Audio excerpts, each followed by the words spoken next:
Coucou Christelle, Salut Romy, tu vas bien? ça va et toi? Ouais. Je suis super contente de te retrouver parce que ça fait un petit moment qu'on ne s'est pas vu du coup. Ouais, ouais, Euh, ouais, tout à fait. Parce que la dernière fois, donc nous on s'est rencontrés en fait pour la petite histoire à une retraite de femmes Tout à médecine fait. Ouais, et c'était, c'était à l'automne 2022. ouais c'est ça, en automne Ouais, 2022. ouais, ouais. Donc voilà. Donc je suis super contente de t'avoir aujourd'hui. Et Euh, ben, je suis pour, super contente aussi de répondre à quelques questions. ouais. Pour que justement aujourd'hui tu nous parles de ta passion qui est le tarot. Mm, Donc aujourd'hui, on va parler un petit peu de comment justement le tarot t'a aidé dans ta reconversion professionnelle. mm. Ouais, Alors je vais commencer par me présenter pour celles qui ne me connaissent pas. Donc moi, je m'appelle Romy Souza, je suis business coach holistique pour les entrepreneuses intuitives, du bien-être et de la spiritualité. J'ai créé ma propre méthode qui mêle à la fois la formation, le coaching et la libération en soins énergétiques pour justement aider les femmes à créer et développer une activité qui soit alignée avec elles et qui soit aussi rentable et durable. Donc c'est aussi pour ça aujourd'hui que j'avais envie de discuter avec toi, Christelle, parce que tu es en pleine reconversion professionnelle. tout à fait. Donc est-ce que tu peux déjà te présenter un petit peu? Donc, je suis Christelle Favé. Je suis en couple depuis bientôt 15 ans. Je suis maman de deux enfants, un garçon de 10 ans et une fille de 7 ans. Donc au niveau professionnel, j'ai été, depuis, mmh, j'ai pas compté, mais ça doit faire 18 ans, j'étais dans le salariat à peu près et j'ai été dans le salariat, pendant à peu près 18 ans et je fais du yoga depuis 7 ans à peu près et on va dire que quand j'étais, toute jeune adulte, vers, une vingtaine d'années, je me suis beaucoup intéressée, à l'ésotérisme. À l'époque, c'était pas vraiment féminin sacré, ce genre de choses, c'était beaucoup, le paganisme, la Wicca, Mhm. célébration roue de l'année avec la célébration des différentes fêtes païennes et on va dire que j'ai laissé ça un peu de côté quand j'ai commencé à travailler, et là, il y a 3 4 ans à peu près, j'y suis un peu revenue, heu, plus par le côté un peu féminin sacré et donc je me suis intéressée aux cristaux, aux plantes médicinales, aux oracles, au tarot, bien sûr aux rituels de lune, connexion avec la lune, enfin voilà, les différentes phases du cycle, de la lune et je me suis également un peu renseignée sur tout ce qui était les phases du cycle menstruel, Mhm. plus avec le féminin. J'ai fait des cercles de femmes, des célébrations, païennes et cetera. Voilà. Est-ce que tu peux nous dire d'où tu viens, de quelle région et qu'est-ce que tu Alors, faisais avant en fait en tant que salarié? donc j'habite j'habite dans la région où je suis née, hein, depuis, depuis quelques années maintenant. Ce serait pas délicat de donner mon âge.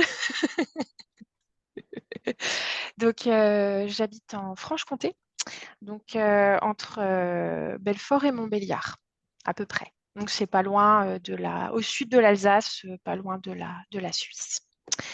Et donc ce que je faisais dans la vie jusqu'à présent, c'était, assistante commerciale export. Ok. Donc très Voilà. loin finalement du bien-être et Tout de à ouais, l'activité. ouais, totalement, totalement, totalement, complètement, à fond. Et donc du coup, après pratiquement 13 ans dans la même société, j'ai décidé de rompre mon contrat et pour me reconvertir en tant que professeure de yoga. Mm. Et depuis, je suis au chômage et en pleine, formation pour, ma formation initiale qui donc en yoga fait 200 heures. Ok. Oui, donc gros morceau effectivement. Ouais, voilà. Dis-moi Christelle, qu'est-ce qui t'a poussé justement à ce changement de vie? Parce que c'est pas anodin quand même quand tu Ouais, es 18 ans dans le salariat de tout ouais. quitter, surtout toi qui es maman, Mmh. etc. Et qu'est-ce qui t'a poussé? Est-ce qu'il y a eu des signes qui t'ont poussé vers ce changement de vie professionnelle? Alors comme beaucoup de monde, je pense que le confinement est passé par là. Mais même avant ça, si tu veux, je voulais déjà changer de société, mais rester assistante commerciale. Mmh. Et je après quelques recherches, j'ai cherché, voilà, dans la région parce que, voilà, avec la famille, c'était compliqué de bouger, mais voilà, j'ai cherché dans la région et en fait, je me suis rendu compte que c'était un peu toujours dans les échos que j'en avais, c'était un peu toujours la même chose. Hem, heu toutes les mêmes problématiques que j'avais avec mon employeur, c'était un peu les mêmes problématiques. Toujours ce côté, compétition, ce côté on n'hésite pas à écraser les autres pour ressortir. Enfin voilà, ce genre de choses qui m'ont mis la puce à l'oreille. Je sentais tu vois, que mon travail était plus vraiment aligné, parce qu'en fait, vu que tu vois, j'ai beaucoup travaillé sur mes ombres, sur, mes croyances limitantes, tout ce qui est ma part féminine, le travail avec la lune, tous ces rituels, toutes ces choses que je découvrais sur moi, sur lesquelles je travaillais, en fait, c'était pas aligné avec mon travail, Ouais. ce avec quoi je gagnais ma vie. Et en fait, j'ai beaucoup aimé le confinement, dans le sens où pas qu'on était tous, les uns sur les autres, hein, parce que bon, ça va, on habite dans une maison. Ma famille habite dans une maison, donc on avait de la place. On n'était pas en appartement avec, voilà et avec un grand espace vert, donc voilà, les enfants, ils ont pu être dehors, mais quand même. Et en fait, après le confinement et cetera, je me suis rendu compte que moi, le télétravail, j'aimais bien ça, quoi. J'aimais bien être à la Mmh. maison et mon employeur était pas trop d'accord. Ils aimaient pas trop le télétravail. C'était vraiment il y avait des conditions drastiques pour pouvoir, être en télétravail et en fait, je me rendais compte que j'aimais mon travail, le contact avec les clients, mes collègues directs, mais j'étais de plus en plus en décalage, comme je te dis, avec les décisions qui étaient prises, avec le management, avec certaines situations où on nous mettait en stress. Et ouais, c'était plus vraiment aligné Mmh. avec mes croyances, quoi, mes nouvelles, ce que j'avais envie d'être, quoi, tout simplement. En fait, ça fait vraiment écho à ce que j'ai pu vivre à l'époque, en 2016 quand je suis Mm, partie, de chez Sarenza, quand je travaillais à Paris à l'époque. Parce que en fait, je me suis vraiment posé la question avant cette reconversion pro, quand je suis devenue sophrologue à l'époque. mhm, Et je m'étais dit: «Est-ce que en fait, c'est la boîte? Est-ce que, le même métier dans une autre boîte, ça irait mieux?» Et en fait, je me suis dit: «Non, c'est pas le métier en lui-même, c'est le système, en fait, qui était plus aligné avec mm, qui j'étais». J'avais c'est évolué, ça. cheminé et j'avais besoin d'autre chose, effectivement. C'est ça. C'est effectivement, c'est le même processus pour moi. Ouais. Et du coup, au niveau de ta reconversion professionnelle, comment ça s'est passé? Est-ce que tu as eu des défis, des craintes, des peurs particulières auxquelles tu as été confrontée? Parce que c'est quand même pas évident de quitter le salariat, Des tonnes, des tonnes. Tu as forcément peur de pas y arriver. Tu te mets forcément la pression parce que, ben, si ça se trouve, tu vas être obligé de retourner dans le salariat si ça fonctionne pas donc c'est pas rien, c'est quand même un peu un constat d'échec, tu vois? Si tu y arrives pas.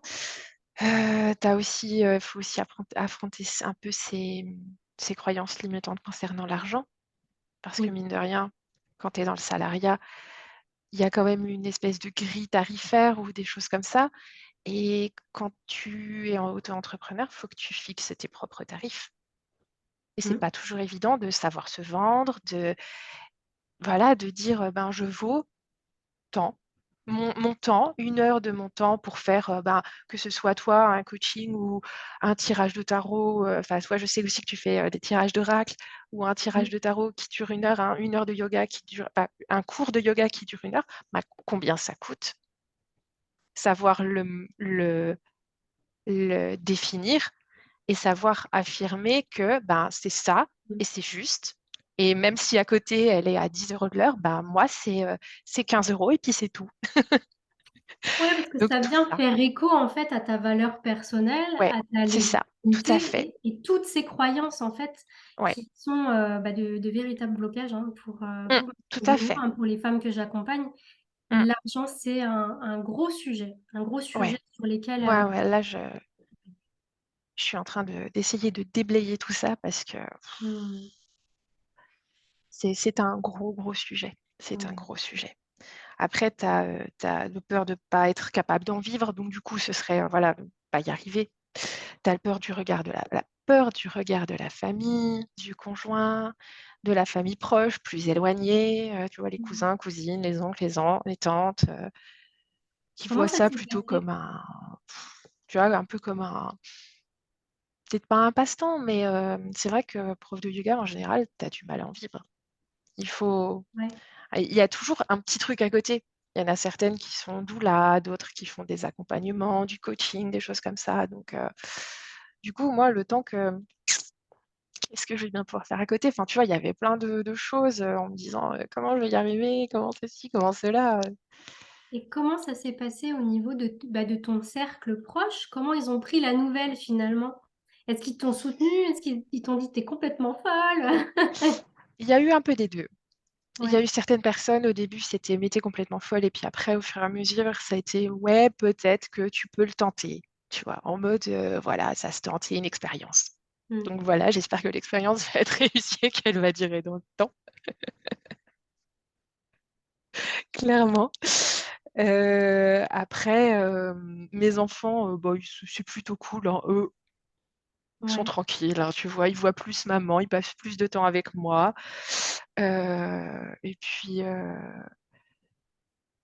Et puis, après, c'est vrai que les personnes plus éloignées, ils voient ça plutôt d'un œil un peu curieux. Mais voilà quoi. Mm. Ok. En disant ouais, j'espère pour toi que ça fonctionnera. Mais bon, voilà. Ok. Et concrètement, comment t'as fait?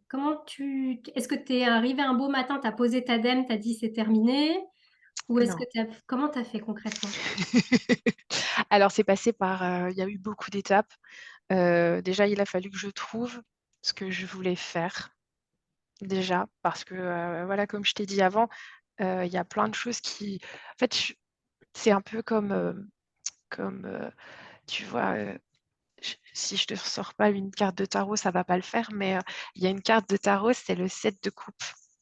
Et Mm. en fait, c'est un personnage qui, ouais, tu vois, rien que là, tu me poses une question et je me dis, tiens, si je lui sortais une carte de tarot.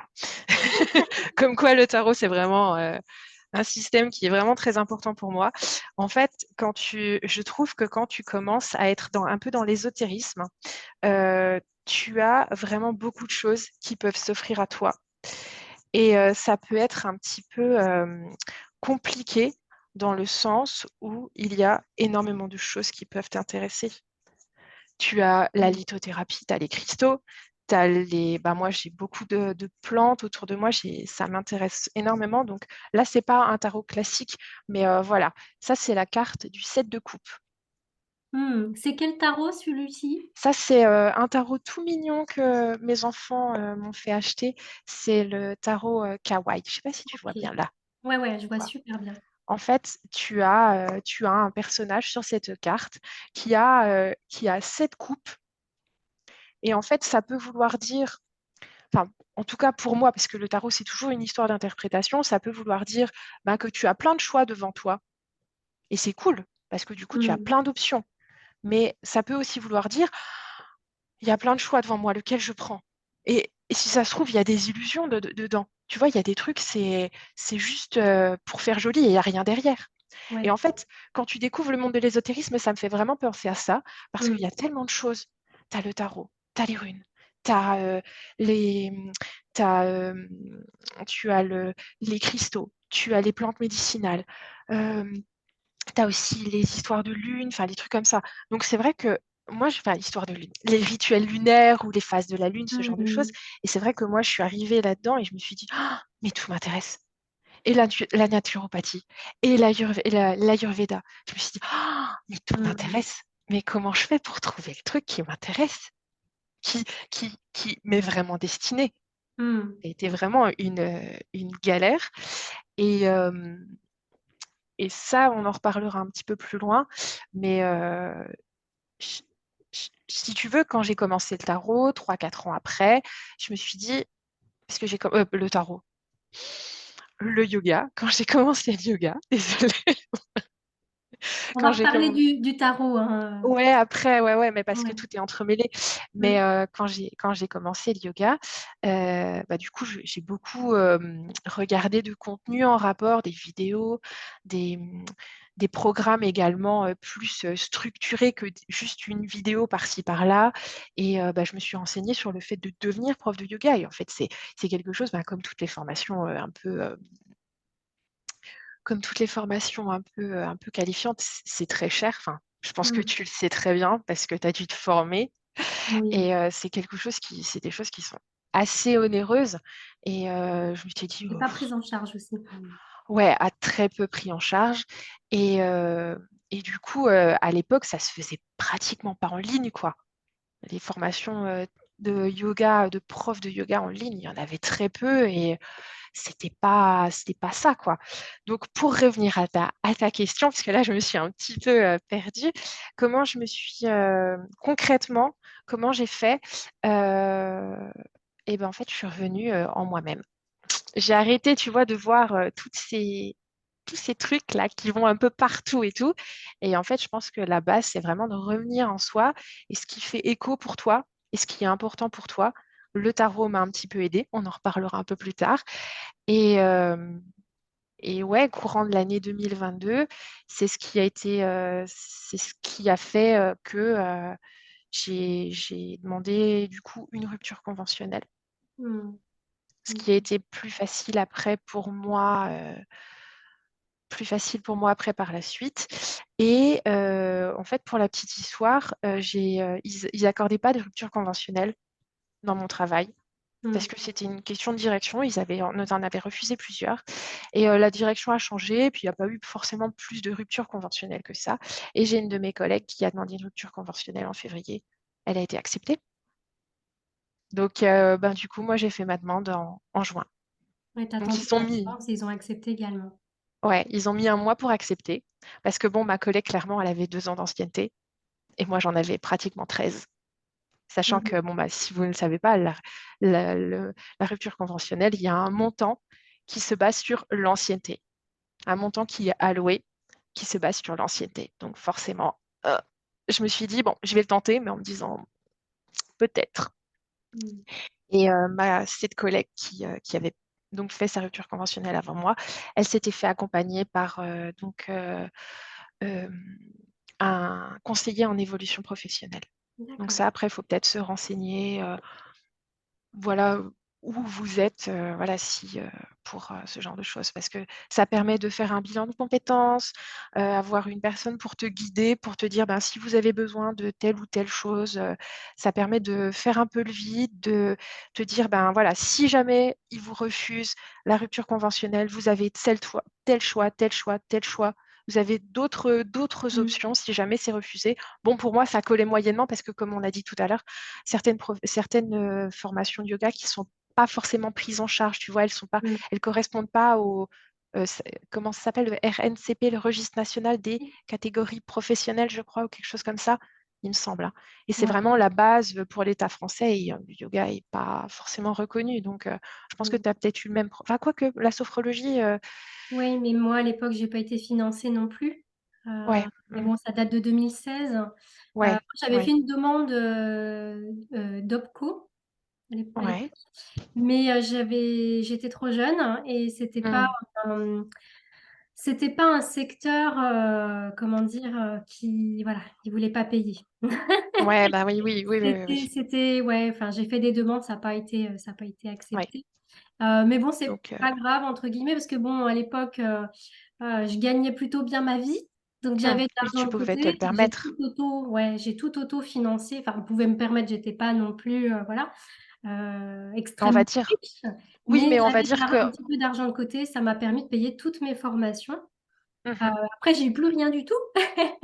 Mais en tout cas, Mais heureusement, on quelque peut part, pas. Voilà. voilà. J'avais un Mm. petit pécule qui m'a permis de payer toutes ces Mhm. formations et de me reconvertir par moi-même.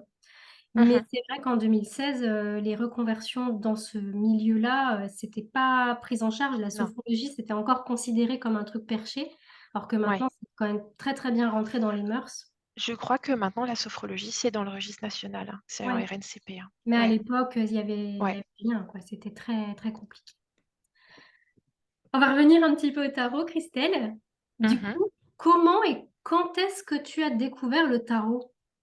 Alors, le tarot, alors, déjà, quand je m'intéressais à, à tout ce qui était ésotérique, quand j'avais une vingtaine d'années, forcément, je m'étais frottée au tarot. Mais c'était le tarot de Marseille à l'époque. Et le tarot de Marseille, c'est pas ce qui me botte le plus, hein. Voilà, par exemple, ça, c'est un 2 de denier. C'est pas ce qui Ouais, me c'est assez compliqué. Enfin, pour ma part, je trouve ça assez compliqué à appréhender, en fait. voilà, la reine d'épée, hein, c'est pas ce qui me Hmm. c'est voilà, hein. En fait, quand Visuellement, c'est après, il y a certaines très personnes qui sont moyenâgeux, ouais. très, très proches, qui aiment beaucoup ce tarot. Moi, ça m'a pas inspirée, hein. Il faut dire que quand je m'y suis intéressée, quand j'avais une vingtaine d'années, j'étais beaucoup dans la théorie. J'ai très, très peu pratiqué. Alors que quand je m'y suis intéressée, là, ben, fin de trentaine, je suis vraiment allée très vite dans la pratique. J'ai fait Hmm. très peu de Ouais, je me souviens à l'époque, j'avais des fichiers, Word que j'avais copié-collé sur internet, je les ai jamais imprimés, je les ai jamais relus, mais tu sais, j'accumulais des trucs, Des sans informations. passer sans passer à la pratique, sans jamais passer à l'action. Et là, en fait, j'ai peu accumulé, enfin un petit peu quand même, hein, quand même, quand même. Mais je suis quand même passée direct beaucoup, à la pas assez rapidement à la pratique. Et en fait, j'ai redécouvert le tarot en avril 2021 avec celui-ci, qui est donc le Light Hmm. Seers Tarot. C'est un tarot qui est d'inspiration Rider-Waite-Smith. On en reparlera un petit peu après, parce que c'est... Donc, par Ouais. exemple, ça, c'est des illustrations. Je ne sais pas si je peux te retrouver la reine d'épée comme tout à l'heure. Ce serait peut-être un petit peu, j'aurais peut-être vraiment beaucoup de chance si j'arrive à te retrouver les mêmes arcanes que sur le tarot de Marseille. Mais par exemple, c'est des illustrations qui sont très, Hmm. très Contemporaine, modernes, hein. très contemporaines. Enfin voilà, regarde comme c'est joli celui-ci, ces petits arcs-en-ciel là. Alors ça, c'est un 10 de coupe. Normalement, il y aurait 10 coupes alignées les unes à côté des autres sur le tarot de Marseille. Ok. Alors du coup, Christelle, est-ce que tu peux nous expliquer, parce que moi je suis beaucoup plus oracle, Mm. moins tarot. Là j'ai une carte, elle est où? Là. Là j'ai Ouais, une carte de tarot, l'impératrice. mais c'est plus, on va dire, le côté sentimental, parce que c'est un jeu voilà, qui me vient de ma grand-mère, mais auquel j'ai jamais trop touché encore. Est-ce que tu peux nous expliquer quelle est la différence entre le tarot, alors que ce soit de Marseille ou tous les autres, et les Mhm. oracles? Ouais, j'ai essayé de faire un petit truc un peu, voilà. Alors, du coup, entre oracle et tarot, donc en fait, un oracle n'a pas de système bien défini, il n'a pas de structure bien définie, tandis que le tarot, il a une structure bien définie, que ce soit le tarot de Marseille, le tarot Rider-Waite-Smith ou le tarot d'autres tarots. Normalement, le tarot, il a une structure bien définie. Donc, c'est-à-dire D'accord. qu'il y a des arcanes majeurs, Hmm. Il y a une donc qui sont, hiérarchie entre les cartes. oui, les arcanes majeures au nombre de 22, donc avec une illustration, un personnage. Donc là, par exemple, tu as l'ermite du tarot de Marseille. Mhm. Donc, une illustration bien précise et 56 arcanes mineurs. Donc, il y a dans les arcanes mineurs, c'est des figures de cour. Donc, le roi, la reine, le cavalier et le valet. Et tu as des arcanes numérotés entre l'As et le 10. Et donc, ces arcanes mineurs sont divisés en 4 suites, comme les suites du jeu à jouer, les cartes à jouer.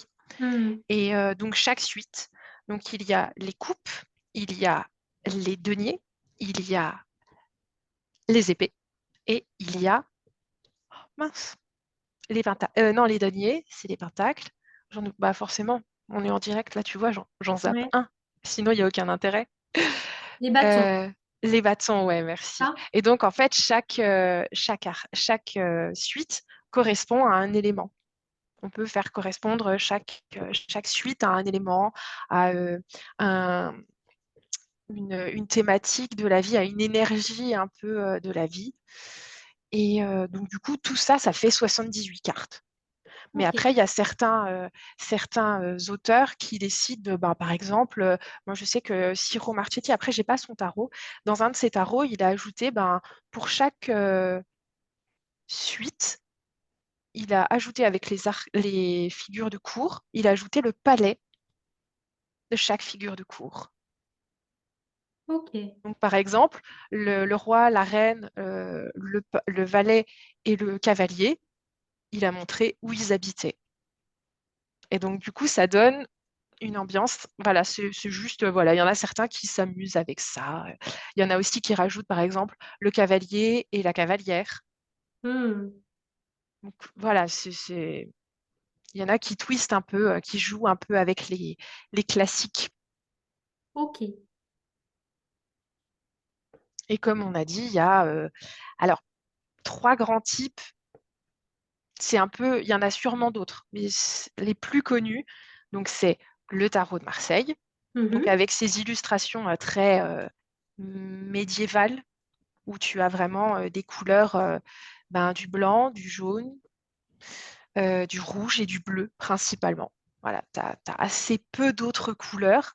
Après, alors celui-ci, c'est un petit, mais les cartes sont les mêmes. Ça, c'est l'original, le Rider-Waite-Smith. Donc là où Alors, on a, par exemple, Ah, vas-y, tu peux nous les montrer, vas-y. vas-y, voilà. Ouais. Donc ça, c'est l'étoile. Ok. Ça, c'est l'étoile. Voilà, tu as par exemple le 10 de denier, 10 de pentacle.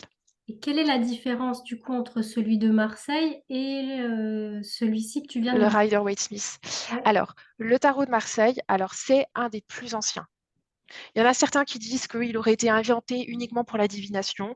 Selon certaines sources, ce serait uniquement pour la divination. D'autres sources disent que ça aurait été un tarot à jouer.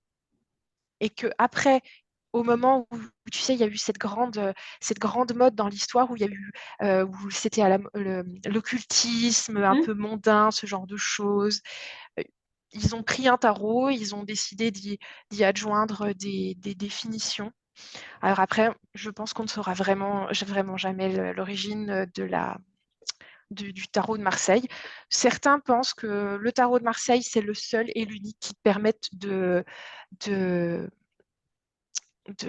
d'exercer ton intuition. Enfin, exercer, c'est peut-être pas le mot qui convient, mais tu vois, d'avoir Développer. une intuition. Comment? De développer ton De intuition? développer ou d'avoir de l'intuition, étant donné qu'il n'y a pas de définition officielle pour les cartes. Mais après, faut que ça te parle, quoi. Si ça te Hmm. parle pas, voilà, le 2 de coupe, si ça te parle pas, voilà, Ouais. quoi, c'est un peu compliqué. Après, il y a le tarot. Alors moi, j'ai une édition en mini. C'est le Radiant Wise Spirit Tarot. C'est donc le tarot Rider-Waite-Smith. Alors, en général, il est connu sous le nom de Rider-Waite parce que le nom de l'éditeur, c'est William Rider. Le créateur, c'est Arthur Waite. Mais moi, j'aime bien y rajouter le nom de l'illustratrice parce que c'est quand même elle qui a donné ben, la patte, la base de ce tarot. Et comme tu peux le voir, donc là, ça représente deux coupes. Et là, les deux de coupe, Hmm. ça te donne, il y a une petite scénette qui peut te donner une petite piste sur ce que ça Hmm. veut dire. Ouais. Je vais le mettre droit, c'est plus Beaucoup simple. plus visuel. Hmm. Voilà. Ok. Mais après, ça reste quand même des illustrations qui sont un peu, qui datent quand même de 1880. Donc ce tarot-là, il a été fait dans les années 1880 dans le cadre de la Société secrète de la Golden Dawn, donc l'aube dorée en Angleterre. Et il a été fait exprès pour la divination. Donc la personne Arthur Waite a fait un livre qui pour expliquer un peu toutes les symboles et la signification des symboles. Et donc, il y a arcane majeur et arcane mineur. Donc, une des principales différences, c'est que les arcanes majeurs, les arcanes mineurs sont illustrés et il y a également deux arcanes majeurs qui ne sont pas à la même place au niveau numérologie. Dans la hiérarchie des cartes, du coup. Oui, voilà, dans l'ordre des cartes. Donc, c'est la justice et la force qui sont inversées dans l'un et l'autre des systèmes. Donc, ça donne quand même une dynamique au niveau numérologique un peu différente. Tu parlais de numérologie tout à l'heure. Et ben voilà, en fait, il y a une dynamique différente. Alors oui, pour la petite histoire, on discutait avec Christelle juste avant Ah oui, d'enregistrer c'est vrai, c'était l'interview. juste avant. Excuse-moi. Parce que j'aimerais beaucoup en fait rajouter dans mon accompagnement justement les significations au niveau du tarot, notamment dans un livret, mais pour mêler justement les significations des arcanes majeurs, donc, et la numérologie, pour justement aller voir, parler de mission de vie, quel est ton chemin de vie, ta mission de vie aussi au niveau du business, de la manière de communiquer, etc., etc. Beaucoup plus axé du coup sur le développement de l'entreprise et la communication.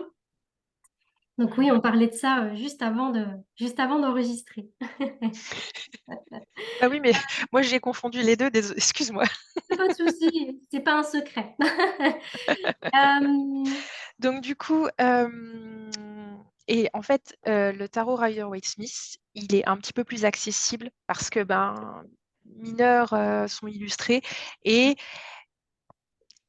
si je dis la plupart, on va un petit peu me taper dessus en me disant non, c'est pas vrai, il y a des tarots de Marseille et tout, mais je trouve quand même qu'il y a énormément de tarots plus actuels qui s'inspirent du Rider-Waite-Smith. Parce que déjà, le Rider-Waite-Smith, il a une origine anglo-saxonne.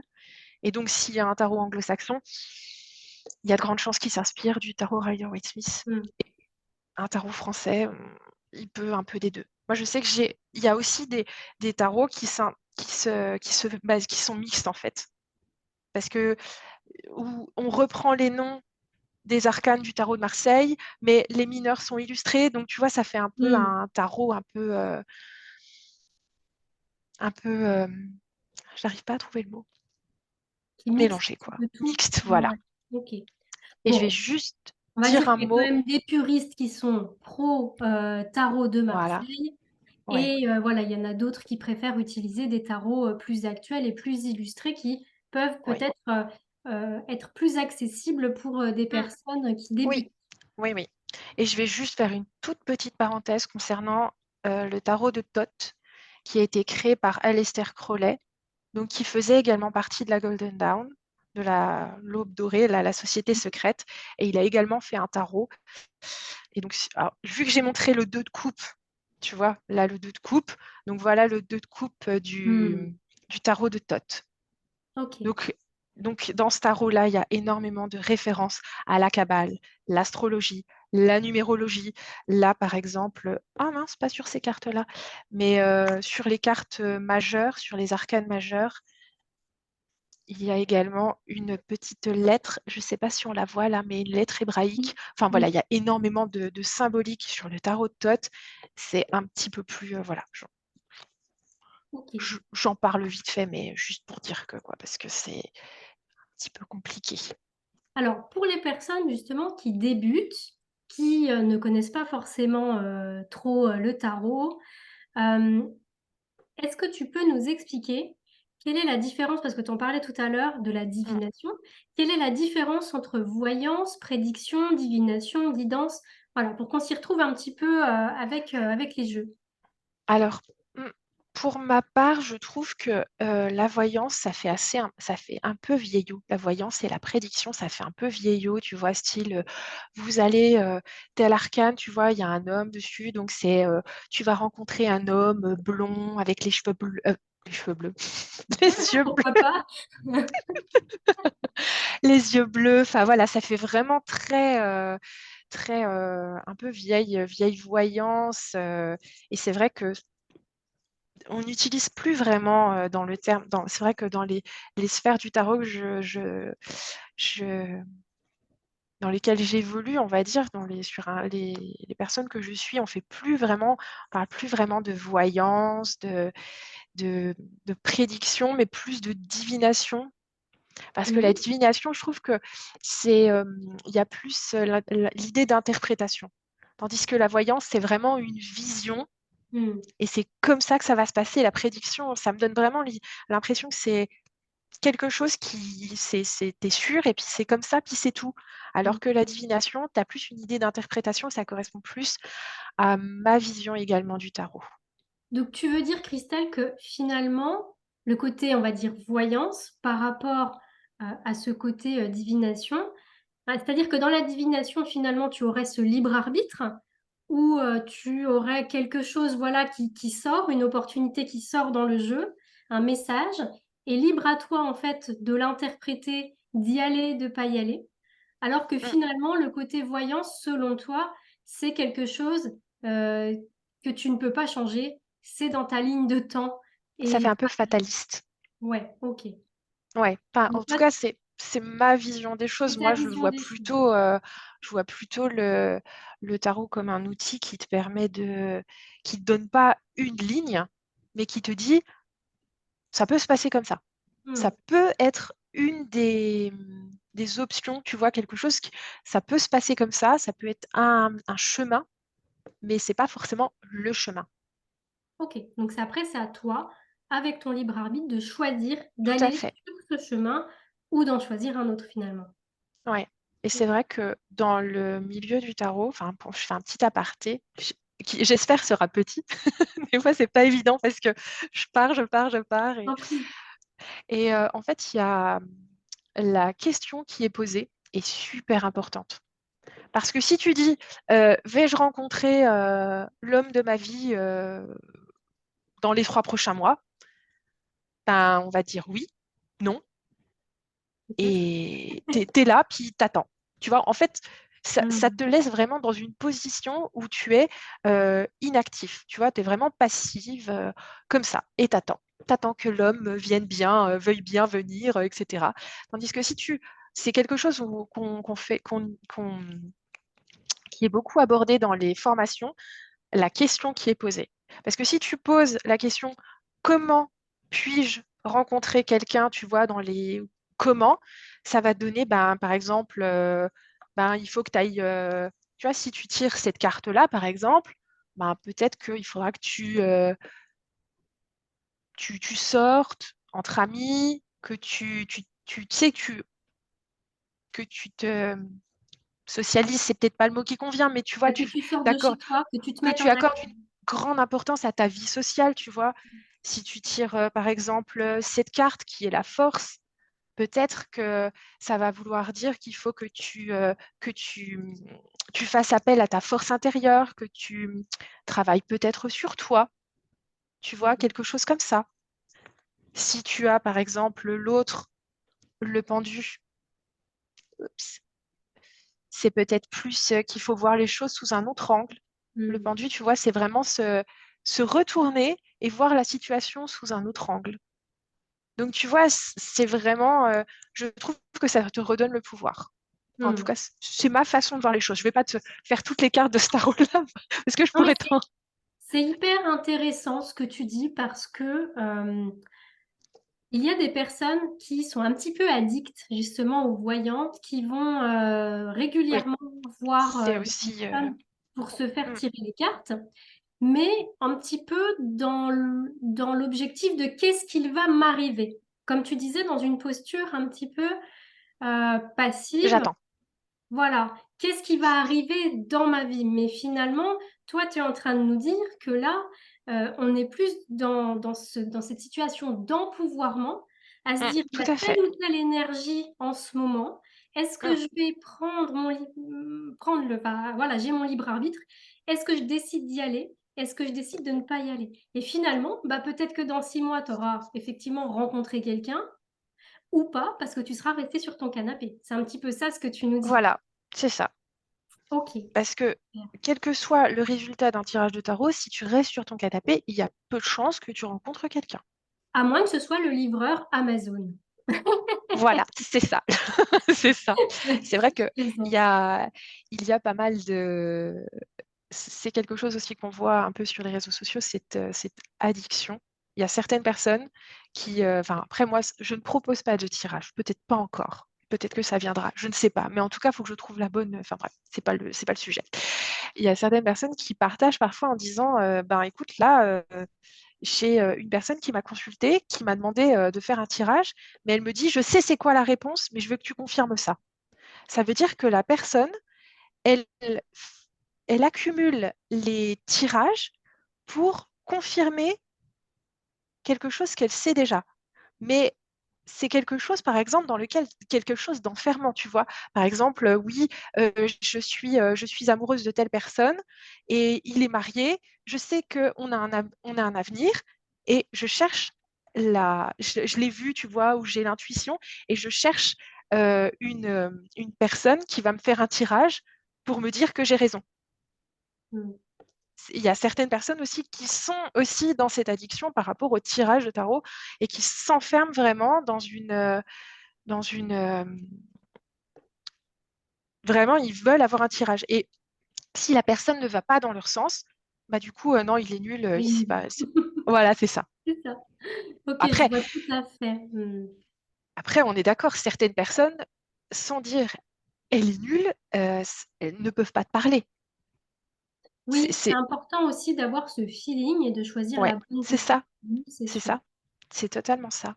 Ouais. Un peu comme, ben, comme quand tu fais quand tu souscris à un accompagnement comme les accompagnements que tu proposes, le programme que tu proposes, faut que le feeling y passe. Exactement. C'est aussi pour ça qu'il y a autant de choix, peut-être, même si ça peut être un peu confusant, mais c'est pour que tout le monde puisse y trouver son compte. C'est aussi ça, la beauté et en même temps le danger de toutes tous ces choix-là qui étaient dans l'huile de coupe, Mm. dans le 7, je dis n'importe quoi. J'ai fait un petit aparté, désolé. Pas de souci. Du coup, on va revenir au côté pratico-pratique pour une Mhm, personne voilà, qui se sent appelée au tarot, qui mhm. débute. À ton avis, qu'est-ce que tu pourrais lui dire pour qu'elle choisisse bien son jeu? Il faut que le jeu te parle. Ok. Parce que si ben, ça ne te parle pas, peut-être que ça, ce sera le cas, tu vois, ou peut-être que celui-ci, ce sera le cas. Enfin, je Ok. peux continuer avec tous mes tarots, mais c'est vrai qu'il y a des tarots sur tous les sujets. Donc là, par exemple, j'ai celui-ci que j'ai acheté avec mes enfants, le tarot kawaii, avec plein de petites illustrations toutes mignonnes et tout. Ben, peut-être que ce sera celui-ci. Je pense que c'est très important que le tarot te parle pour que tu puisses. Et là, je pense qu'on va aller sur la question suivante parce que, vas-y, je te laisse poser ta question. Oui, je voulais savoir bah, déjà comment bien choisir son jeu quand tu débutes, Mhm. mais aussi comment bien se former au tarot. Alors, Parce bah voilà. qu'aujourd'hui, sur Internet, tu trouves de tout. Donc, est-ce que bah, du coup, tu t'achètes un tarot et tu regardes dans le livre qu'il y a et tu fais ta propre expérience? Ou est-ce que tu décides déjà, tu vois, d'aller sur une formation payante? Enfin, c'est quoi ta vision? Moi, ma vision, justement, je reviens à ce que je disais juste avant par rapport à bien choisir son tarot. Pour moi, je pense qu'il faut avoir des bases quand même, tu vois, de savoir à peu près ce que ça veut dire, parce qu'il y a la signification de la carte, celle-ci, il y a la signification de la famille, les coupes, Hmm. la signification du chiffre au niveau numérologie. Donc, tu vois, une fois que tu as une petite base, moi, je sais que j'avais fait une formation sur le tarot intuitif, donc qui mêle une base quand même un peu solide sur la signification des cartes, tout ce qui est la numérologie, la grande signification de chaque famille. Et Alors, après, quand tu recoupes, les coupes, je sais que les coupes, c'est tout ce qui va être au niveau des émotions, par tout à exemple, la fait, ouais, communication. Après, c'est quoi les... Euh, alors ensuite, tu as les bâtons qui sont tout ce qui est la passion. Ça va être aussi le travail, tout ce qui est oui, tout ce qui est le travail, la passion. Tu as également les pentacles ou les deniers. C'est Deniers? pentacle, c'est en anglais, mais du coup, ça s'est francisé. Donc ça, c'est tout ce qui est le monde matériel. Donc effectivement, ça peut également être, tu vois, un peu le travail, mais dans les bâtons, on est vraiment dans c'est un élément, c'est l'élément feu. Donc on est vraiment Mhm. dans la passion quand c'est quelque chose qui t'anime. Et donc ça, c'est le côté financier, matériel. Et ensuite, il y a les épées, Les épées. qui sont donc l'élément R, c'est le domaine du mental, des idées. Donc autant quand tu te perds dans ton mental, dans tes croyances limitantes, dans tes angoisses, que toutes les bonnes idées que tu peux avoir. Ok. Donc c'est vrai que moi, je suis vraiment partisane de avoir une base, mais après, il y a l'interprétation. Et c'est en ça que c'est important de choisir un tarot qui te parle. Donc que ce soit le tarot, ben voilà, là j'en ai un autre, celui-ci, donc le Modern Witch, avec des Hmm. illustrations très inclusives, très. Donc là, on a une magicienne et pas un magicien, parce que la première carte numérotée des arcanes majeures, c'est le magicien. Et donc là, on a une magicienne et qui a la peau noire. Hmm. Ça, c'est voilà, et il y a des corps aux formes moins habituelles que c'est pour ça que je dis qu'il est inclusif. Ok. Donc après, c'est vraiment, je trouve que c'est important en termes de d'imagerie. Tu vois, par exemple, celui-ci, c'est du noir, du blanc et du doré. Il faut Hmm. aimer, il faut aimer. Et c'est vrai que je ne l'utilise pas. Moi, on va dire que j'ai pas mal de tarots, mais c'est par période. Ouais, Il y a certains tarots Comment? en fonction de tes envies, ton énergie du Oui, moment. Ok. oui, tout à fait, Donc, c'est ça. si Donc, on je devait trouve, donner trois conseils, du coup, pour une personne qui débute, c'est déjà se laisser appeler par le jeu, euh, voilà, qui lui tout à parle en fait, fonction tout à fait, du visuel ou... de sa sensibilité, En parce deux, que, c'est quand même avoir les bases, du coup, oui, quand d'avoir les même, bases. Et en trois, oui, tu dirais quoi? pratiquer, pratiquer, pratiquer, pratiquer. Moi, c'est vraiment comme ça que j'ai réussi à avoir des lectures plus fluides, à être moins dans la théorie, Hmm. parce que tu as beaucoup de sites internet sur lesquels tu peux trouver des définitions. Et c'est vrai que c'est vraiment en pratiquant que tu arrives à trouver celle qui te convient. Hmm. Alors, Christelle, est-ce que tu voulais ajouter un petit quelque chose avant qu'on passe justement un petit peu à ton expérience avec le tarot et ta reconversion pro? Non, je Ça pense peut qu'on aller? a dit un peu tout. Ouais? Ok. Oui. Alors du coup, toi, personnellement, comment le tarot t'a aidé dans ta reconversion professionnelle? Alors, j'en ai un petit peu parlé avant, mais presque. En fait, moi, j'ai jamais vraiment utilisé le tarot comme un outil de divination pure. Même si on est d'accord, il y a toujours une part de, ben, tu, tu veux savoir ce qui va arriver. Si tu, par exemple, si tu prends telle formation, qu'est-ce qui va se passer? Donc oui, il y a une part de divination, mais c'est pas le but ultime. Hmm. Le but ultime, c'est de savoir ce que peut m'apporter cette formation, par exemple.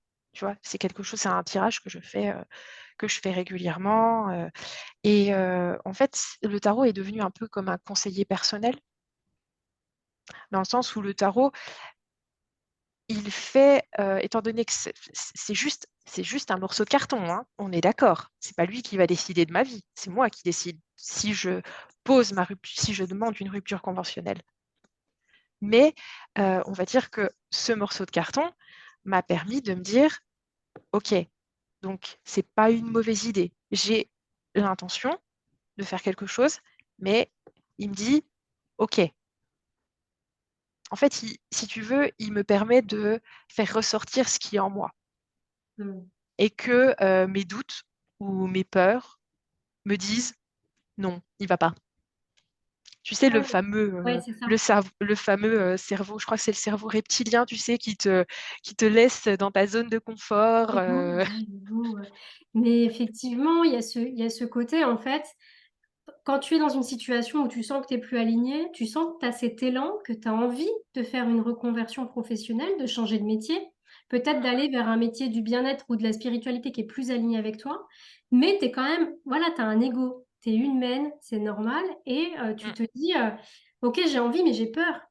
Et peut-être mm, qu'effectivement, le tarot peut pas te dire ce que tu dois faire, mais peut te non, confirmer ce que tu sens déjà à l'intérieur de oui, toi tout à et fait. te dire, vas-y, c'est le bon choix, vas-y, quoi. Oui, c'est le bon choix, c'est le bon moment. Mm.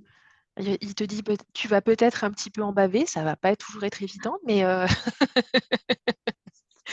en ça, le tarot n'est pas un outil magique qui fait pas tout le travail pour toi. C'est toi qui fais le truc. Il peut juste te confirmer ou pas si quelque chose peut te convenir, encore que, étant donné que, on peut très bien considérer que, étant donné que c'est toi qui le manipule, le tarot, tu tires les cartes, tu les interprètes. Si ça se trouve, il y a un biais cognitif. Tu vois, tu peux très bien induire certaines choses. J'entends. Mm. Tu vois, donc après, c'est toi avec toi-même. Mais en aucun cas, pour moi, je trouve que il m'a aidé dans ma reconversion pro, mais il m'aide encore pour beaucoup de choses. Là, je suis par exemple en train de travailler sur le marketing de ma future société. Voilà, ma future auto-entreprise, il m'aide quoi. Alors, comment il t'aide, du coup, à choisir quel réseau, quoi communiquer? Comment il t'aide Ouais. concrètement? Par exemple, tu sais, le truc tout bête de quel est ton client idéal. Tout bête, mais tellement, tellement important.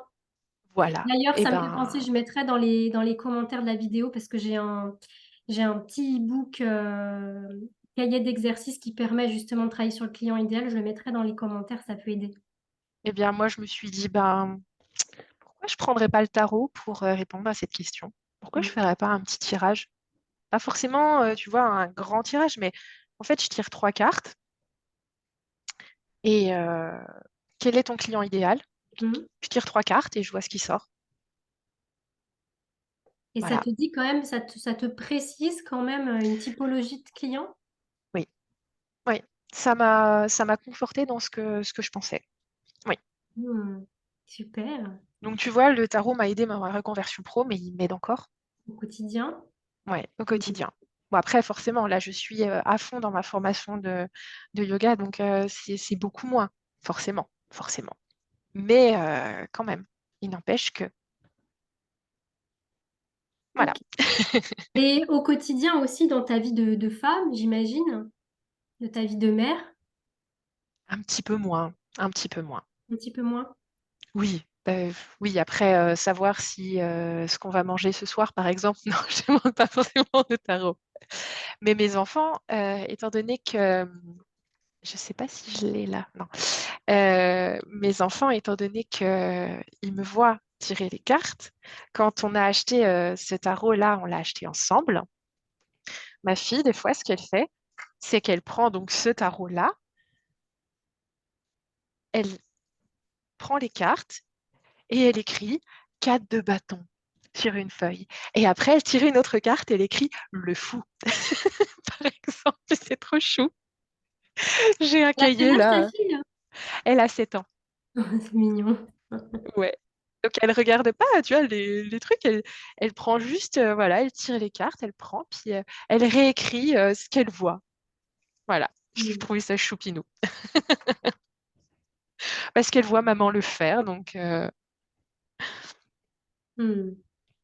Dis-moi, Christelle, est-ce que tu as une arcane préférée, favorite, ou en tout cas une pour laquelle tu as vraiment une affinité particulière? Et pourquoi? alors ça peut, alors dans la formation que j'ai faite, donc pour le tarot intuitif, sur le tarot intuitif, euh, elle nous parle de trouver notre carte représentante selon notre âge et selon notre signe astrologique. signe solaire, hein, parce que bon, après, si Mhm. tu prends les autres signes, bon, voilà, au moins le signe solaire. Et étant donné que je suis Verseau, donc du coup, c'est un signe d'air, et l'air, ça correspond aux épées. Et étant donné que j'ai plus de 35 ans, c'est la reine d'épée. Donc, selon, on va dire, selon les jeux, la reine d'épée est une reine qui est importante, mais il y en a d'autres. On va dire que c'est une carte que j'aime bien regarder. Je jette un œil, mais c'est pas, ça dépend des jeux. En fait, pour certaines personnes, il y a des cartes qui sont plus importantes que d'autres. Par exemple, moi, je connais une personne, enfin, après, je la suis sur les réseaux, je la connais, c'est un bien grand mot, je la suis sur les réseaux sociaux, et elle dit, moi, par exemple, l'ermite, il faut à tout prix qu'il y ait la lumière. C'est une carte qui est super importante pour moi, et s'il n'y a pas cette notion de lumière, je vais avoir beaucoup de mal à utiliser le jeu. Tu vois, ça peut être des cartes, pas forcément des cartes représentantes, mais des cartes qui sont importantes pour toi, dans le sens où il faut qu'il y ait une certaine représentation, sinon tu te dis, ça va pas me parler. Hmm. Je suis en train de chercher la reine d'épée là-dessus, mais j'ai du mal à la trouver. Elle se cache. Je l'ai déjà passée. Hmm. En tout cas, je sais que sur ce jeu-là, qui a été mon premier jeu, il est où? Celui-ci, qui a été mon premier jeu, j'aime beaucoup la reine de Pentacle, même si ce n'est pas ma, re- carte représentante. Après, la carte représentante, c'est vraiment une, c'est une classification. Après, si ça ne te correspond pas, Hmm. bah, ça ne te correspond pas. C'est pas parce que en fait, j'aime beaucoup. C'est la reine de Pentacle, donc elle est reliée à la terre, à l'ancrage, et là, ces petites racines qui sortent de son de son turban, je trouve ça magnifique. Je trouve ça magnifique. J'aime beaucoup la suite de Pentacle dans ce jeu. J'aime aussi beaucoup l'impératrice qui porte le monde. Hmm. Je trouve ça magnifique. Parce que la carte de l'impératrice, c'est l'archétype de la mère. Et donc, du coup, c'est tout ce qui est création. Donc, que ce soit création, donc naissance, les créations d'un être humain, mais également création d'un projet ou des choses comme ça. Et il y a également un gros, non pas gros, une importance une importance du lien à la nature, de l'ancrage dans cette carte-là. Hmm. Voilà, donc c'est vrai que une arcane préférée, je pourrais dire la reine d'épée, mais la reine d'épée dans le tarot de Marseille, c'est juste une reine avec une épée, quoi. Donc ça me parle pas trop. Mais voilà, ça va beaucoup dépendre des jeux. Parce que là, je t'ai pris ce jeu-là, mais après, dans d'autres jeux, la reine d'épée va peut-être moins me parler. Ou par exemple, moi, je sais pas où je l'ai mis. Peut-être celle-ci, l'impératrice, oui, l'impératrice ou la reine de Pentacle, elles vont beaucoup moins me parler dans d'autres jeux. Hmm. Parce que le style de l'auteur va aussi faire que j'ai moins, je suis moins touchée par cette carte. Enfin, tout ça pour tout ce long monologue pour te dire que j'ai des cartes que j'aime bien, mais ça va beaucoup dépendre des jeux. Ok. Voilà.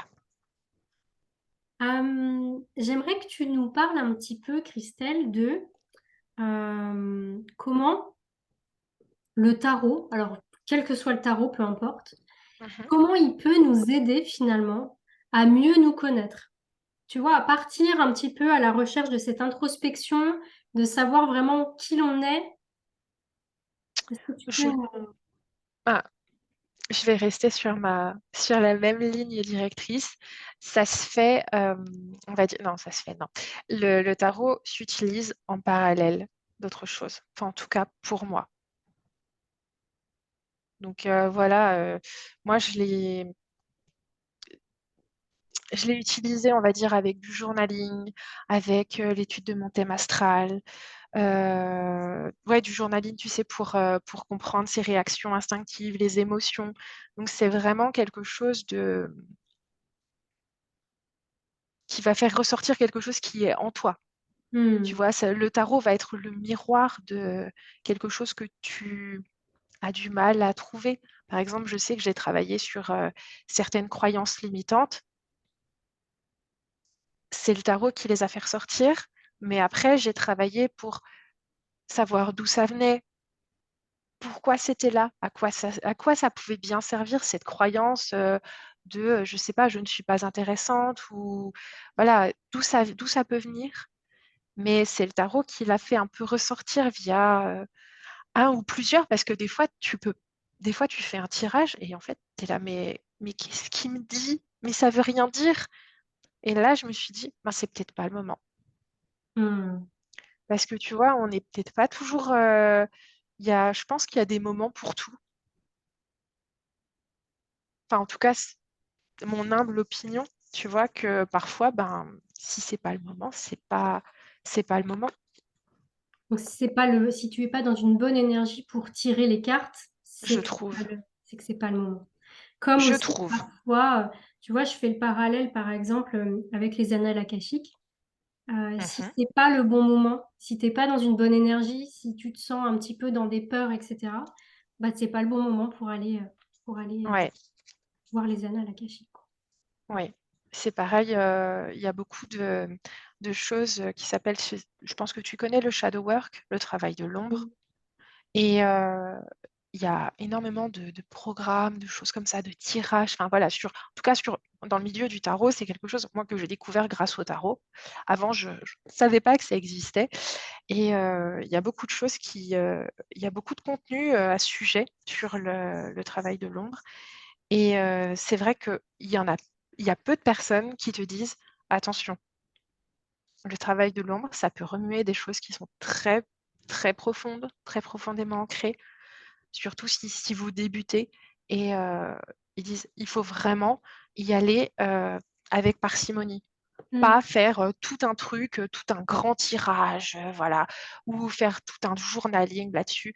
Il faut que tu sois bien à ce moment-là. Parce que si tu es dépressive ou tu vois que tu es dans un peu down, etc., ben, ça va pas. En fait, ça va pas bien se passer. Tu vas en ressortir encore plus, enfin, Mal, déprimé, encore finalement. plus mal. Et Ouais. c'est pas le but. Mm. Et toi, ça me fait penser à la lithothérapie, par exemple.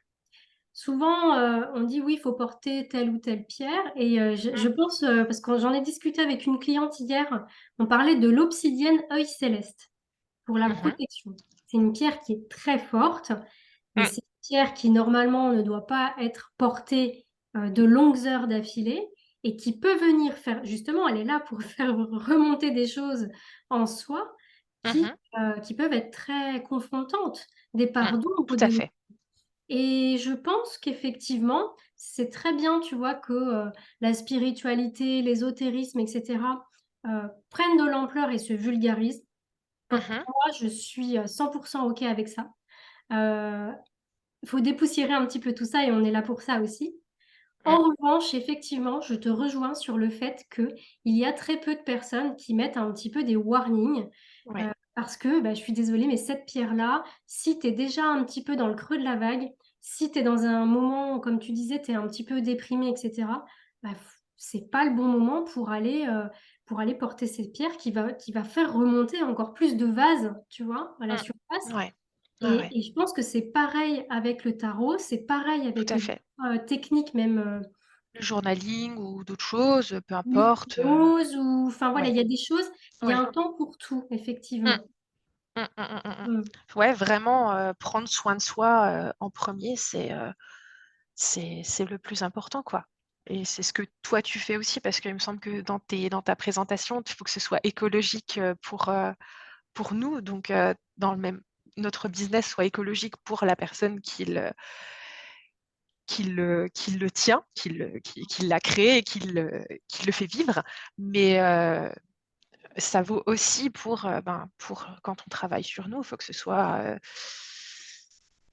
pour notre bien.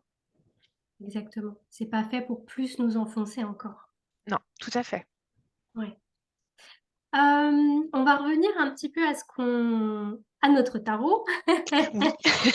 Hem, moi, voilà, donc tu nous as fait un petit teasing tout à l'heure sur le petit aparté que je t'ai fait concernant, donc mon accompagnement et que j'allais justement intégrer la numérologie mélangée aux arcanes majeurs du tarot pour justement aller identifier certaines choses. Notamment, hem, je sais que tu peux, par exemple, en numérologie, en tout cas, aller calculer quel type de métier sont plus ou moins faits pour toi. Mmh. Est-ce que tu penses qu'on peut même, avec le tarot, aller plus loin et aller trouver un petit peu tes talents, tes compétences, tes points forts, justement orientés business? C'est possible. C'est possible. Rien n'est impossible, bien sûr. Mais moi, je pense que ça doit d'abord le tarot va venir uniquement confirmer quelque chose que tu sais déjà, quelque chose qui peut-être un rêve que tu avais quand tu étais petite, que, je ne sais pas, tu vois? Quelque chose comme ça. Après, il existe bien sûr des tirages, des programmes, des choses comme ça pour, savoir, ben, tes passions, tes che tes dons, tes compétences. Mais pour moi, je pense que, d'ailleurs, je crois que j'avais acquis un programme dans ce sens, mais ça va avec du journaling. Il y a énormément en fait, si tu veux, il y Mmh. a dans ce programme-là dont je parle, il y a du journaling, mais je crois qu'il y a au moins une quinzaine de questions de journaling et après, il y a également du tirage de tarot, mais c'est en parallèle. Pour moi, ça s'utilise vraiment en parallèle. Ouais, je suis entièrement d'accord avec toi parce que je ne sais pas si tu le sais, mais effectivement, j'ai un petit programme qui s'appelle la mission de vie. Et justement, dans ce programme, on va aller chercher les talents, les Ah compétences, ben, voilà. et cetera. Et on va travailler aussi sur les jeux qu'on aimait faire en étant enfant. Enfin, il y a plein d'outils différents. Mmh, Et ce qui est en fait bien, c'est de justement cumuler, enfin selon moi, c'est de oui. cumuler tous ces outils pour justement après pouvoir en faire un résumé, une synthèse et de Mmh. savoir, bah, qu'est-ce qu'on est venu apporter au monde concrètement. Mmh. Mais je Ap suis d'accord avec toi que le tarot seul, ça reste quand même, léger. Ouais. Mmh. Alors après, moi, j'y mettrais juste un petit bémol à ce que tu dis en parlant de beaucoup d'outils. Le problème, c'est s'il y a beaucoup d'outils, enfin moi, je sais que je peux avoir tendance à être comme ça. J'ai parfois j'aime pas je me perds parfois. D'où l'avantage de se faire accompagner Ouais, et pour justement après, tu vois, faire une ouais, synthèse ouais. de tout Avoir ce que ces avoir outils une peuvent personne apporter. Oui. qui arrive à te faire prendre du recul. Parce que c'est vrai que moi, sinon, tu vois, alors je vais ressortir cette carte 50 000 fois. Je suis comme cette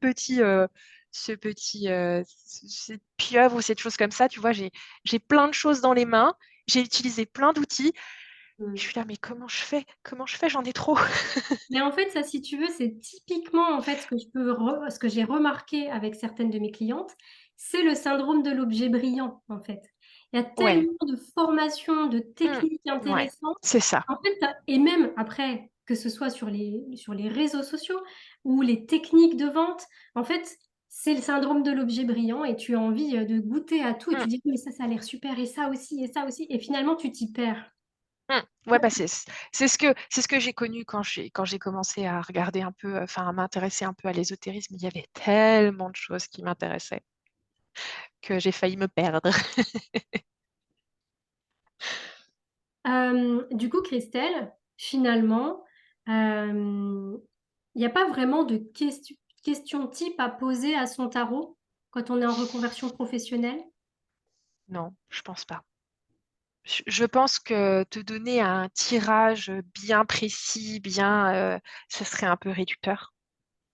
Alors plutôt si on devait quand même poser des questions, éviter des questions avec, des réponses fermées, type: «Est-ce Oui. que je vais arriver à faire ci ou ça? Mmh, Oui, non». mmh, Mais mmh, plutôt faire des questions ouvertes, le comment, ou quel mmh, conseil ou mmh. pourquoi. bah, par exemple, si on peut, je sais pas, je donne un exemple, hein, mais c'est vraiment très très schématique parce que j'aime pas donner des choses comme ça.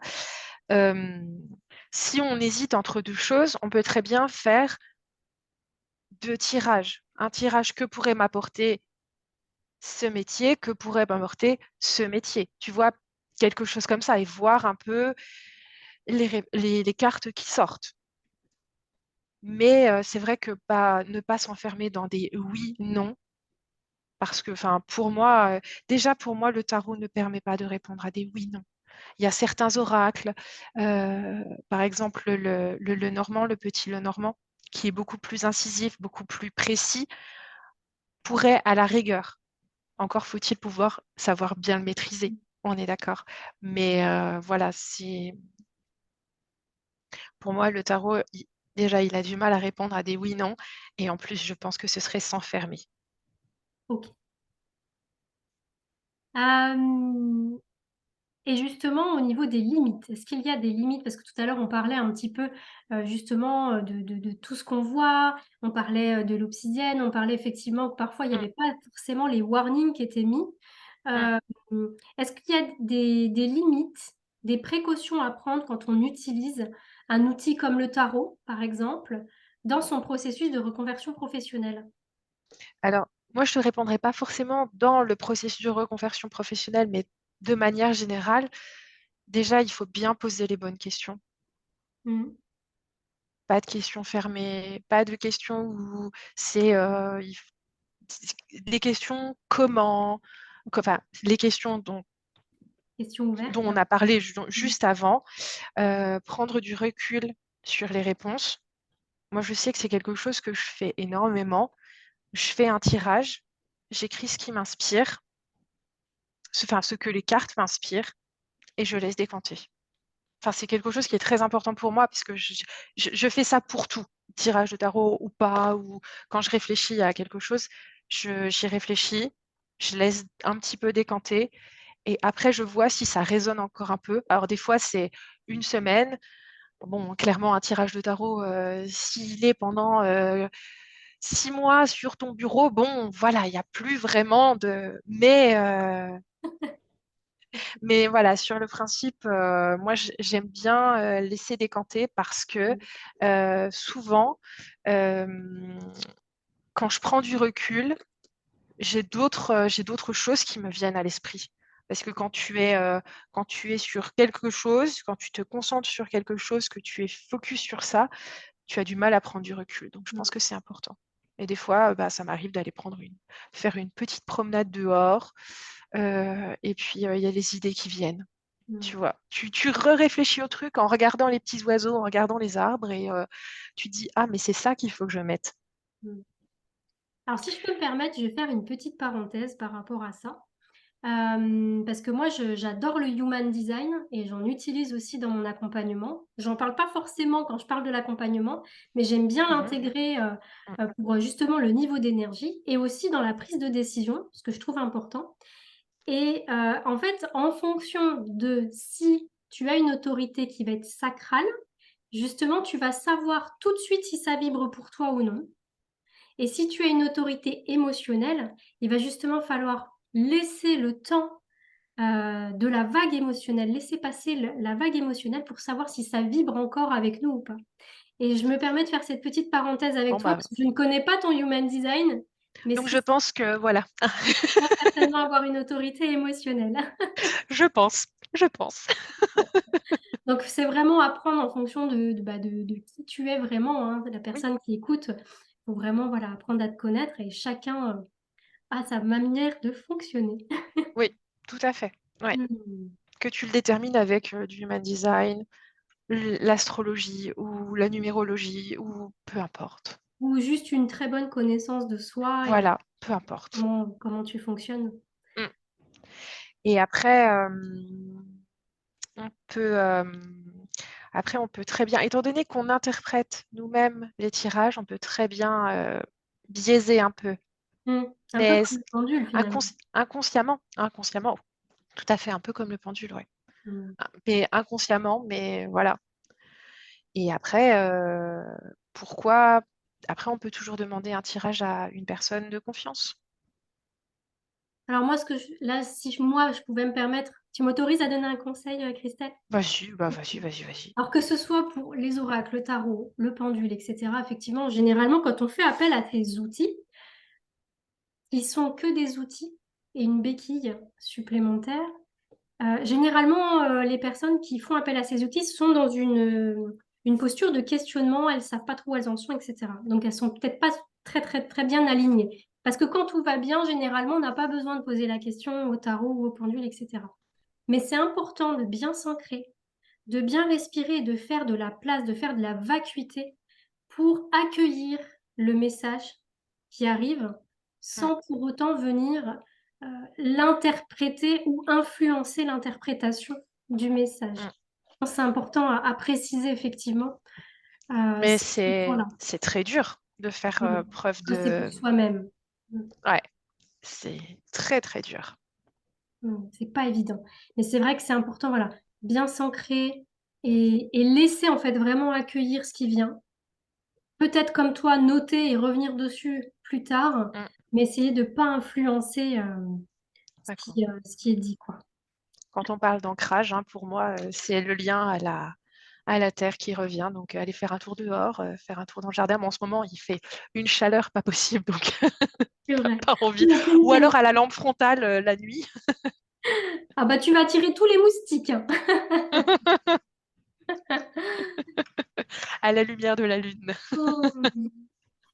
Alors ma belle Christelle, pour terminer un petit peu avant, enfin en tout cas avant de terminer notre interview toutes les deux, est-ce que tu as un conseil, est-ce que tu as envie de donner un conseil justement, peut-être à cette femme qui nous regarde là, qui est maman comme toi, est toujours salariée comme la toi du passé, qui a Mhm, envie de se lancer dans une reconversion pro, peut-être dans le mhm. bien-être, la spiritualité, qui ose pas trop, qui est un petit peu perdue, qu'est-ce que tu aurais envie de lui donner comme conseil?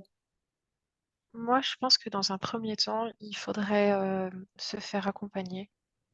Pas au niveau spirituel ou autre. Si, oui, si on le souhaite. Mais déjà se faire accompagner par une personne, un conseiller en évolution professionnelle. Parce que moi, j'en ai pas eu besoin. Ça a été plutôt clair. Mais c'est totalement possible de faire un bilan de compétences. Et je sais plus si normalement c'est finançable avec le CPF mais je ne l'ai pas fait, donc je ne suis pas sûre à 100%. Mais toujours est-il que elle me l'avait proposé et je pense que c'est très important de savoir ce à quoi on a droit, les différentes options. Bon, moi je savais, c'est toujours un peu délicat, moi je savais vraiment ce que je voulais faire. Hmm. Mais avant d'aller voir sur Internet, d'aller voir alors désolée, là je vais parler d'un peu toi, des coachs et des choses comme ça. Je pense qu'il faut vraiment voir au niveau en présentiel une personne qui est dans l'évolution professionnelle pour vraiment te conseiller par rapport à ton contrat, ton,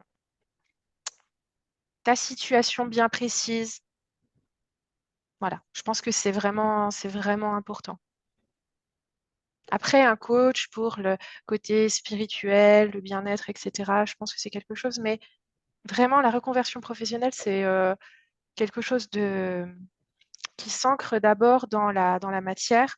Donc, je pense il faut aller voir quelqu'un qui... Après, moi, je sais pas, nous, il y a aussi les boutiques de gestion qui font ce genre de choses. Euh, ouais, moi, je sais plus comment ça s'appelait. Je ne sais plus. Mais c'était ouais, un conseiller en évolution professionnelle qui peut te permettre de faire un bilan de compétences, qui peut te permettre de reprendre des études si tu as besoin de te conseiller pour ce genre de choses. Si tu veux rester salarié et que tu veux te former, parce que moi c'est une formation en ligne, donc ça n'avait pas trop d'intérêt, mais tu peux très bien prendre un congé de formation dans le sens où, par exemple, tu vas au travail le lundi et le vendredi, ou non, le contraire, le mardi, le mercredi, le jeudi, et le lundi et le vendredi, tu fais ta formation. Tu peux très bien faire quelque chose comme ça. Tu vois, ça dépend vraiment de ce que tu veux faire, de la formation que tu souhaites faire. Ben, voilà. Je pense que c'est important d'aller voir ce genre de personne qui peut t'aider, les financements que tu peux mettre en place, comment ça fonctionne avec ton employeur. Tu peux lui demander une fois, il a le droit enfin, tu peux lui demander, il a le droit de refuser une fois et après il ne peut plus refuser, il est obligé de te garder le poste le temps que tu. Enfin voilà, il y a plein de choses. C'est vraiment important dans un premier temps, d'aller voir quelqu'un en local qui tient compte de vraiment ta situation de Mm. salarié, de ceci, de cela. Voilà. On va dire vraiment Après, le côté pratique, ouais, le côté pratico-pratique en pratico-pratique. termes de contrat, de ce dont tu as Voilà. droit ou pas. Donc ça, on va dire que c'est plus déjà renseignement en termes de contrat, Mm, convention collective par rapport à ta tout boîte, à fait. Tout ton à entreprise, fait. etc. Ouais. Et aussi, pourquoi pas se faire accompagner si tu sais pas, tu as envie de changer, mais tu sais pas trop, et faire un VAE ou un bilan de compétences. Oui, tout à fait. Pour la personne comme toi qui savait déjà ce qu'elle voulait faire. Donc, moi, j'ai quand même été voir un conseiller en évolution professionnelle pour savoir les différentes options que j'avais à moi, si jamais j'avais à moi, non, que j'avais, je sais plus parler, désolée, les différentes options que j'avais, si jamais la rupture conventionnelle était refusée, selon bah, la formation qu'on souhaite faire, selon le, le type de formation également, parce que moi, elle était pas, moi, elle est en ligne, elle Hmm. n'est pas finançable avec le RNCP. Enfin, elle n'est pas D'accord. inscrite au RNCP, donc Hmm. pas finançable d'autre façon. Donc, j'aurais été obligée de revoir mon projet si jamais. Et voilà, je ne sais plus sur quoi je voulais rebondir, mais Et après, oser se lancer. après, oui, on se laisse lancer. Ouais. Hmm. Sauter dans le grand bain. Ouais, c'est ça, c'est ça. Alors, ma belle Christelle, pour terminer, pour conclure, est-ce que tu veux nous parler un petit peu de ce que tu vas faire là bientôt? Du coup, quand tu auras terminé ta formation de Alors, yoga. je vais surtout donner des cours de yoga en présentiel. C'est possible en distanciel, mais pour le moment, je ne sais pas.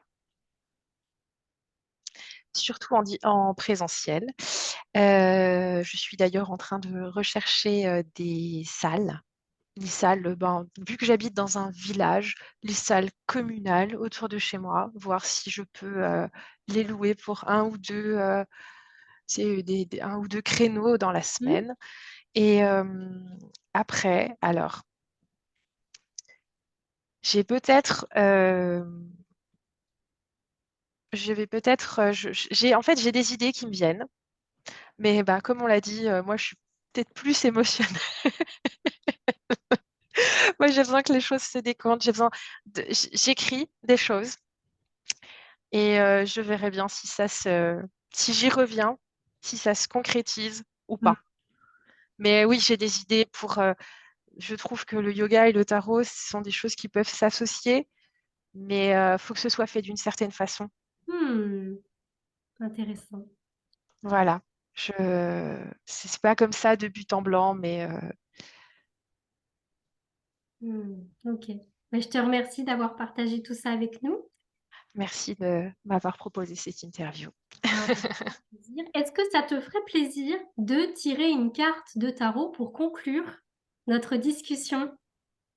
Alors, je vais prendre celui qui m'inspire le plus, hein. Donc, le Light Sears Tarot. Hmm. Donc là, j'ai la version anglaise, hein, mais il a été traduit, hein, si jamais.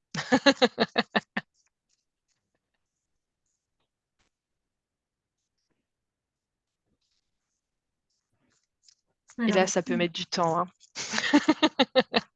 Non, promis. Je vais pas faire durer ça jusqu'à ce qu'il y ait une carte de tarot qui tombe. Je vais juste tirer est-ce une qu'on pose carte. une intention? Non, c'est simplement le message qui vient. Ok. Le 7 de Pentacle. Donc sur cette carte, on voit, donc là, il y a 7 pentacles et là, le jeune homme prend soin de sa plante. Et Hmm. là, il y a comme un espèce de ray de lumière, comme s'il lui apportait son énergie. Ou est-ce que c'est elle qui lui apporte son énergie? Je trouve que c'est une belle carte. Ouais. Et qu'est-ce qu'elle nous dit finalement, cette carte en conclusion, selon toi? Cette carte nous dit que si on prend soin de cet arbre, il va pousser. Donc après, on peut l'appliquer à un projet.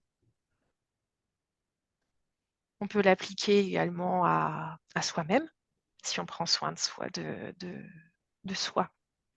Hmm. On va s'épanouir. Et que, en fait, cette carte, elle fait également office, enfin, elle nous donne aussi le message de la patience. Hmm.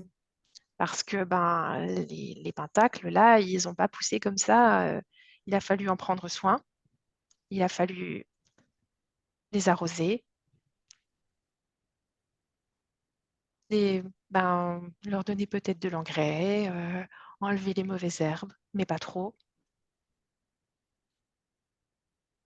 Voilà.